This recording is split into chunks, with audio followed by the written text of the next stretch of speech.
യഹ്യ ഇബ്നു സക്കരിയ അലൈഹിമസ്സലാം അദ്ദേഹത്തിന് നേരെ ഇബ്ലീസ് അടുത്തതും രംഗപ്രവേശനം ചെയ്തതും ചില അസറുകളിൽ വായിക്കാം.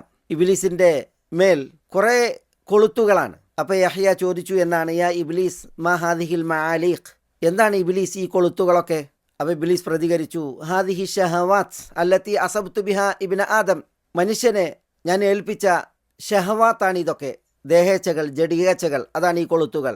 അപ്പോൾ യഹ്യ ചോദിച്ചു എന്നാണ്, ഹൽ ഫിഹാ ലീ മിൻ ഷൈഇൻ, ഇതിൽ എനിക്ക് വല്ലതുമുണ്ടോ എന്നെ അപകടപ്പെടുത്താൻ, എന്നെ ഏൽപ്പിക്കാൻ?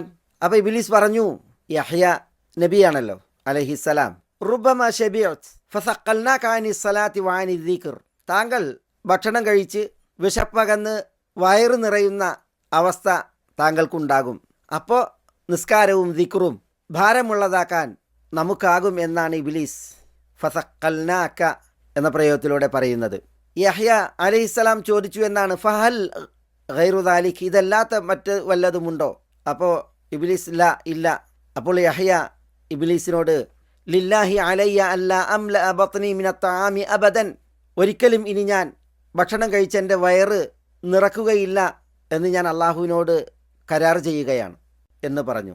അതോടെ ഇബ്ലീസ്, വലില്ലാഹി അലയ്യ അല്ല അൻസഹ മുസ്ലിമൻ അബദ, ഇനി ഒരു മുസ്ലിമിനോടും ഒരിക്കലും ഞാൻ ഗുണകാംക്ഷയിൽ വർത്തിക്കുകയോ അവനോട് ഉപദേശിയാവുകയോ ചെയ്യുകയില്ല എന്ന് അള്ളാഹുവിനോട് കരാർ ചെയ്ത് പറഞ്ഞു എന്നാണ്.